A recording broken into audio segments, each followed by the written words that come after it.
नमस्कार, recipe bye Shubhangi मध्ये आपले स्वागत आहे। तर आज आपण पाहणार आहोत चना चाट।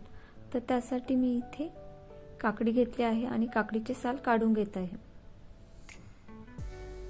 तर पाहू शकता आपले काकडीचे साल काढून झाले की ती सुरीच्या मदतीने आपण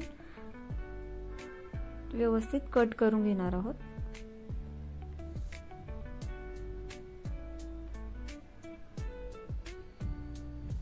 तर आपली काकडी कट करून झाली की नंतर मी टोमॅटो घेतलेला आहे आणि तो पण बारीक कट करून घेत आहे। तो टोमॅटो कट झाल्यानंतर मी इथे कांदा घेतला आहे आणि कांद्याचे साल काढून कांदा ही आपण बारीक व्यवस्थित कट करून घेणार आहोत। तर इथे आपला कांदा पण कट करून झालेला आहे। त्यानंतर मी इथे कोथिंबीर घेतली आहे आणि ती पण आपण बारीक कट करून घेणार आहोत। कोथिंबीर कट झाल्यानंतर मी इथे एक बाउल घेतला आहे, त्यामध्ये आपण उकडलेले चणे घेणार आहोत। त्यानंतर मी इथे आवडीनुसार आपण लाल तिखट टाकून घेणार आहोत, चवीनुसार मीठ, कट केलेली काकडी,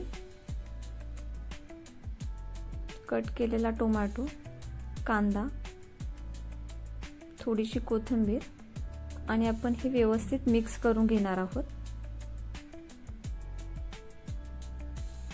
तर ही रेसिपी तुम्हाला आवडली असेल तर लाईक करा, शेअर करा, सबस्क्राइब करा। Thank you.